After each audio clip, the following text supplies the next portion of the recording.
Pukul 6 waktu Indonesia Tengah, Radio Republik Indonesia ini menghadirkan Warta Berita.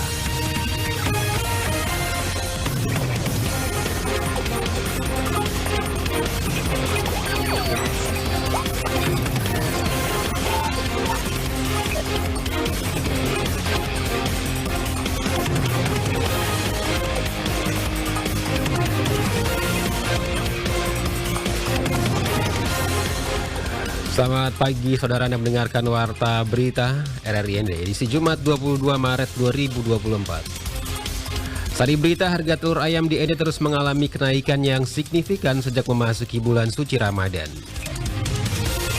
BPJS Kesehatan tegaskan komitmennya untuk memberikan akses pelayanan kesehatan yang tak terbatas kepada peserta Jaminan Kesehatan Nasional selama periode cuti bersama dan libur Lebaran. Inilah berita selengkapnya bersama saya Rizwan Sunji.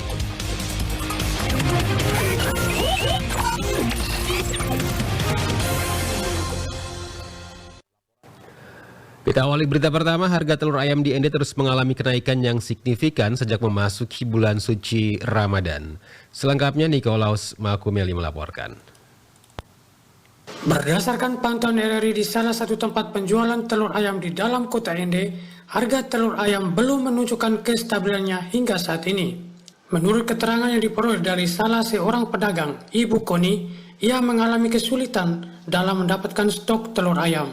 Akibatnya, saat ini ia hanya mampu menjual satu ikat telur ayam yang diperoleh dari agen dengan harga Rp385.000 per ikatnya atau Rp66.000 per rak. Ibu Koni menambahkan bahwa salah satu penyebab kenaikan harga telur ayam di pasaran adalah menipisnya stok telur ayam di agen. Ini disebabkan karena belum masuknya kapal pengangkut telur dari Surabaya ke ND hingga saat ini. Ini naik lagi, soalnya 2 minggu lalu itu naik dengan satu ikat harga 300 lebih lah. Kita jual satu raknya masih dengan 62. Nah, kemarin tadi pagi ini beli kita karena telurnya habis, stok habis, jadi belinya cuma satu ikat saja. Nah, dapat dengan satu ikat 385. Jadi saya jual 66.000 satu rak. Ibu Koni berharap agar stok telur ayam dapat kembali normal dalam waktu dekat sehingga harga telur ayam dapat kembali stabil seperti biasanya. Dari semenjak mau puasa ini menjelang puasa, tapi ini naik lagi nanti, katanya belum naik lagi. Kalau di agennya kami tuh karena kapal ini belum masuk, jadi memang belum ada. Bahwa yang telur yang kami biasa langganan itu belum ada. Nah, harapannya semoga bisa telur ini nih bisa harganya bisa turun, bisa stabil kembali. Kenaikan harga telur ayam ini menjadi perhatian masyarakat, terutama bagi konsumen yang membutuhkan telur sebagai salah satu sumber protein dalam menyambut bulan suci Ramadan. Dengan upaya yang tepat, diharapkan juga harga telur ayam dapat kembali normal sehingga tidak memberatkan masyarakat, terutama dalam memenuhi kebutuhan pokok selama bulan Ramadan. RRIND, Nikolaus Makumeli melaporkan. Untuk melindungi konsumen agar tidak mengkonsumsi barang yang telah berakhir masa berlakunya sehingga terhindar dari ancaman kesehatan, Pemkab Ngada bersama Lokapom ND lakukan razia di sejumlah toko maupun kios di Kabupaten Ngada. Selengkapnya Ferry Soa melaporkan. Pengawasan obat dan makanan sangat penting untuk melindungi masyarakat agar tidak mengkonsumsi barang yang telah berakhir masa berlakunya sehingga terhindar dari ancaman kesehatan termasuk mengalami keracunan akibat mengkonsumsi obat maupun makanan yang telah kedaluarsa. Pemkab Ngada bersama Lokapom ND Polres Ngada serta Satpol PP melakukan razia di sejumlah toko maupun kios yang ada di Kabupaten Ngada. Hal ini dilakukan untuk menyita dan memisahkan obat maupun makanan kedaluarsa agar tidak dikonsumsi oleh masyarakat. Petugas gabungan menyisir setiap rak dagangan untuk memeriksa secara teliti tanggal kedaluarsa yang tertera pada obat maupun makanan. Jika ditemukan ada yang telah melewati batasan waktu, maka akan disita dan dicatat oleh petugas Lokapom untuk dibawa dan dimusnahkan sehingga tidak menimbulkan masalah di kemudian hari. Asisten 1 Sekda Ngada Alfian menjelaskan, razia ke sejumlah toko maupun kios jelang Hari Raya Paskah dan Idul Fitri merupakan langkah pencegahan agar masyarakat tidak mengkonsumsi obat maupun makanan yang kadaluarsa sehingga tidak mengalami gangguan kesehatan maupun keracunan akibat menggunakan obat maupun makanan yang telah lewat masa berlakunya. Jadi titik berat daripada operasi ini giat ini untuk menjaga keselamatan dari masyarakat kita berkaitan dengan ketahanan pangan dan obat-obatan yang beredar saat ini menjelang bulan Ramadan dan menjelang Hari Raya Idul Fitri dan Paskah. Dan kita harapkan bahwa para produsen juga memahami bahwa ada aturan, ada batasan berkaitan dengan kadaluarsa dari barang yang akan diedarkan atau dijual kepada masyarakat.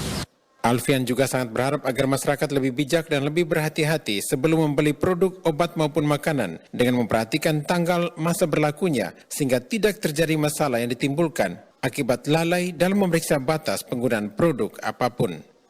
RRI ND Ferry Soo melaporkan. BPJS Kesehatan menegaskan komitmennya untuk memberikan akses pelayanan kesehatan yang tak terbatas kepada peserta jaminan kesehatan nasional selama periode cuti bersama dan libur lebaran yang berlangsung mulai tanggal 8 hingga 15 April 2024. Laporan Lady Badin. Kepala BPJS Kesehatan Cabang ND Nara Grace Boruginting dalam konferensi persnya pada Rabu 20 Maret 2024 menjelaskan komitmen BPJS Kesehatan untuk memberikan akses pelayanan kesehatan yang tak terbatas kepada peserta Jaminan Kesehatan Nasional atau JKN selama periode cuti bersama dan cuti lebaran nanti. Hal ini dilakukan dalam upaya memudahkan peserta JKN dengan prinsip portabilitas yang ditegakkan dan memungkinkan akses pelayanan kesehatan yang mudah, cepat, dan setara di seluruh Indonesia. Nara Grace juga mengungkapkan bahwa peserta yang berada di luar wilayah tempat fasilitas kesehatan tingkat pertama terdaftar atau FKTP dapat mengakses pelayanan rawat jalan di FKTP lain hingga maksimal 3 kali kunjungan dalam 1 bulan. Pada waktu cuti bersama ini kami memberikan kemudahan kepada peserta untuk memperoleh layanan. Dan ini adalah komitmen BPJS Kesehatan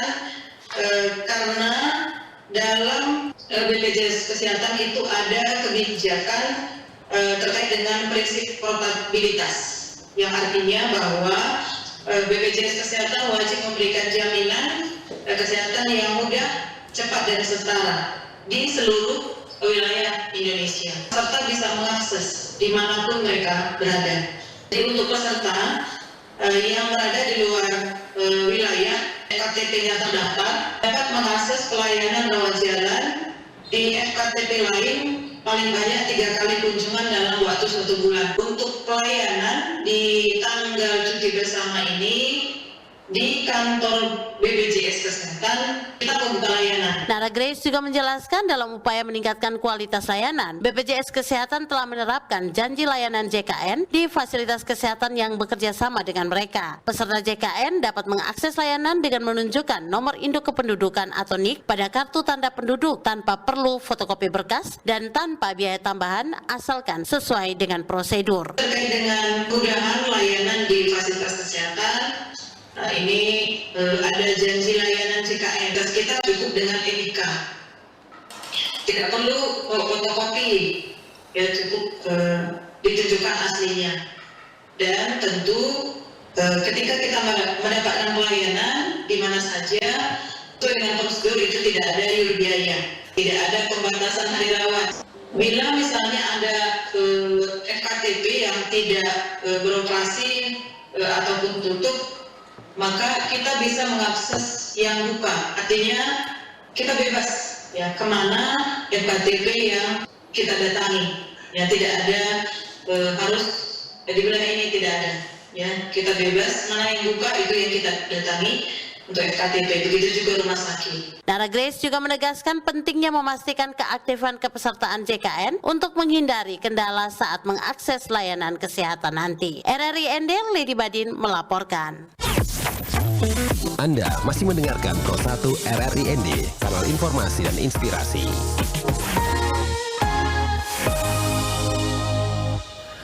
Basmi demam berdarah dengue, Dinas Kesehatan Kabupaten Manggarai Timur gencar melakukan sosialisasi kepada masyarakat. Laporan Suimam. Kepala Dinas Kesehatan Dinkes Kabupaten Manggarai Timur, Dr. Surip Tintin, kepada RRI Kamis 21 Maret 2024 mengatakan sosialisasi penting dilakukan mengingat penyakit DBD perlu diwaspadai karena dapat menyebabkan kematian dan menimbulkan wabah. Untuk itu, masyarakat memiliki peran yang sangat penting dalam pencegahan dan memutuskan rantai penularan DBD. Dijelaskan, sosialisasi yang dilakukan Dinas bertujuan untuk meningkatkan kesadaran masyarakat tentang pentingnya pencegahan DBD guna mengurangi kasus tersebut di lingkungan tempat tinggalnya. Kita juga mensosialisasikan ke beberapa sekolah yang lokasi endemis ya. Kita tahu setiap tahun selalu ada kasus dari tempat itu.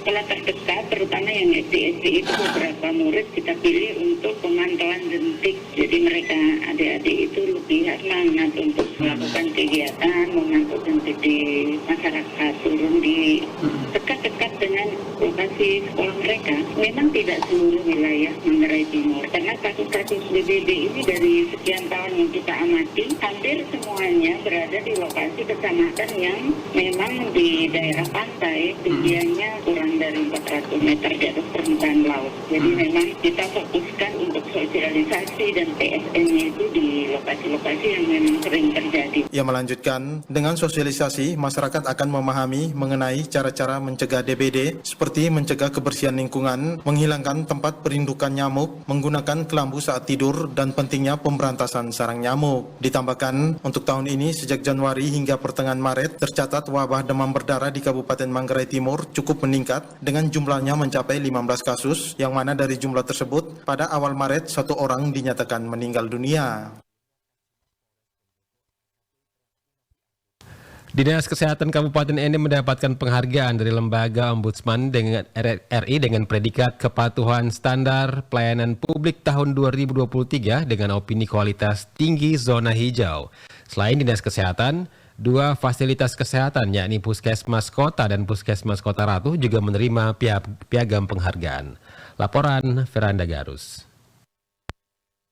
Piagam penghargaan itu diberikan oleh Bupati ND Jafar Ahmad dan diterima langsung oleh Kepala Dinas Kesehatan Kabupaten ND Dr. Aries Dwi Lestari dan 2 Kepala Puskesmas masing-masing, Dr. Yoris Naga dari Puskesmas Kota dan Dr. Muhammad Rizal Karnain dari Puskesmas Kota Ratu pada Senin 18 Maret 2024 lalu.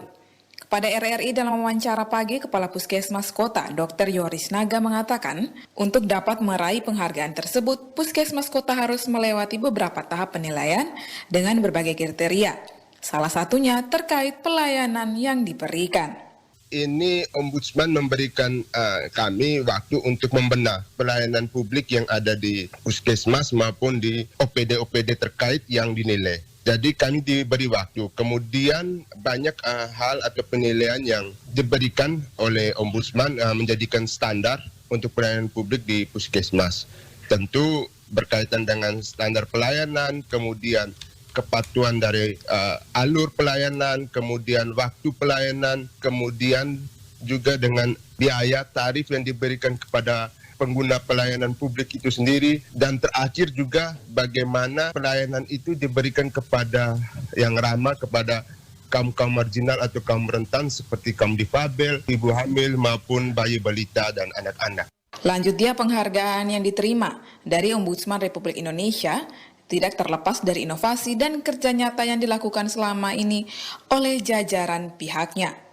Sebagai Kepala Puskesmas, dirinya selalu memberikan arahan kepada seluruh staf Puskesmas untuk selalu mematuhi aturan yang berlaku, salah satunya disiplin waktu dalam hal pelayanan masyarakat.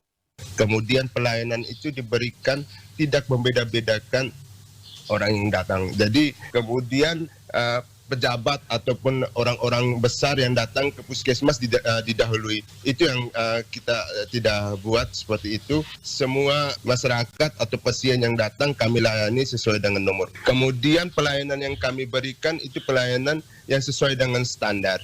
Jadi semua standar-standar pelayanan publik itu kami tempel di ruang unit pelayanan kami masing-masing. Ya, sehingga pasien ataupun masyarakat yang datang bisa melihat bagaimana standar pelayanan publik. Apabila tidak sesuai dengan standar pelayanan publik yang kami tempel itu, mereka bisa melaporkan ke hotline center kami.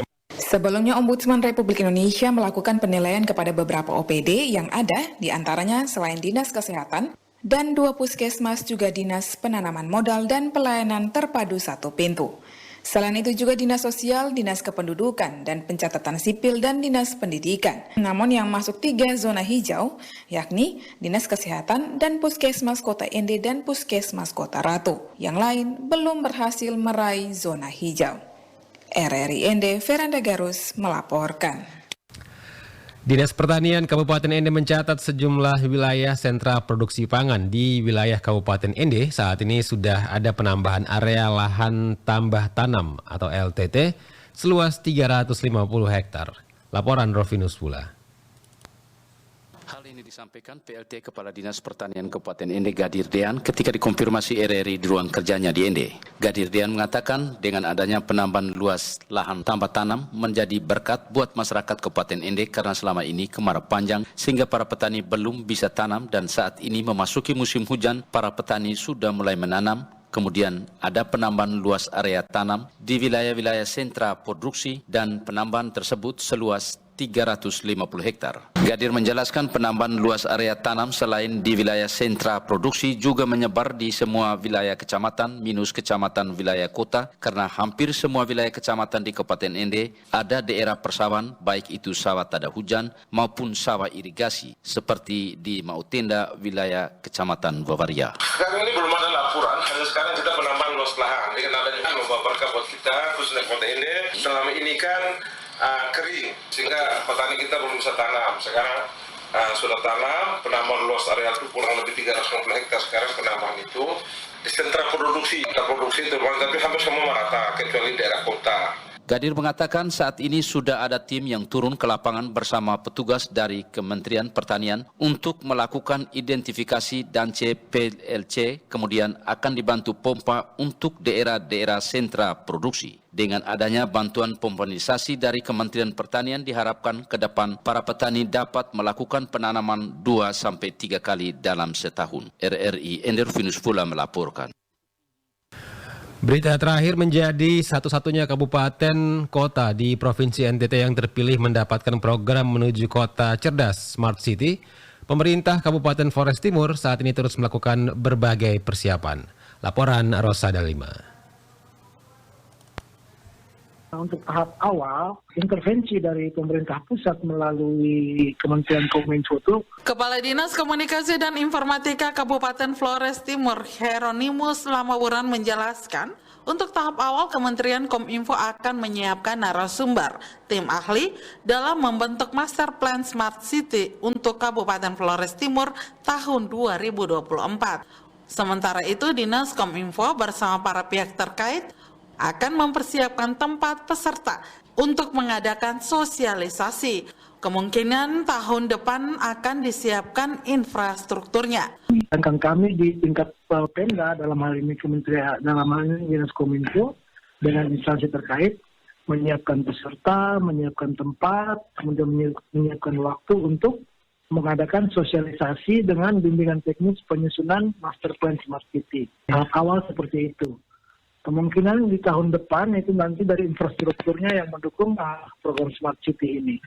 Untuk tahun ini masih dalam tahap penyusunan Smart City, Master Plan Smart City. Oke. Nah tentu kalau tahun ini sudah terbentuk Master Plan Smart City, tahun depan sudah bisa mulai kita actionnya.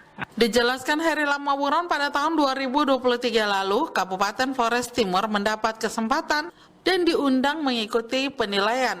Berdasarkan penilaian atau asesmen yang dilakukan oleh Kementerian Komunikasi dan Informatika dalam rangka program gerakan menuju Smart City atau Kota Cerdas tahun 2024, Flores Timur bersama 9 kabupaten kota lainnya dinyatakan lolos asesmen. Jadi pada tahun lalu, tahun 2023, kami Kominfo seluruh Indonesia itu di asesmen oleh beberapa kementerian dan tim ahli dari perguruan tinggi.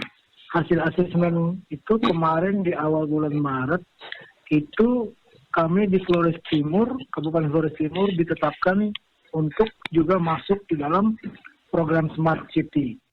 Gerakan menuju 100 kota cerdas Smart City merupakan program bersama Kementerian Komunikasi dan Informatika, Kementerian Dalam Negeri, Kementerian PUPR, Bappenas, dan Kantor Staf Kepresidenan. Gerakan tersebut bertujuan membimbing kabupaten kota dalam menyusun master plan Smart City agar bisa lebih memaksimalkan pemanfaatan teknologi baik dalam meningkatkan pelayanan masyarakat maupun mengakselerasikan potensi yang ada di masing-masing daerah. RRI Ende Rosada 5 melaporkan.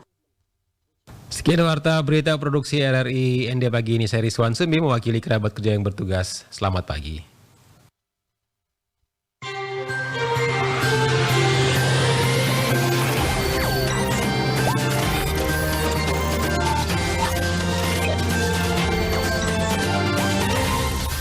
Terima kasih Anda telah mengikuti Warta Berita RRI ND.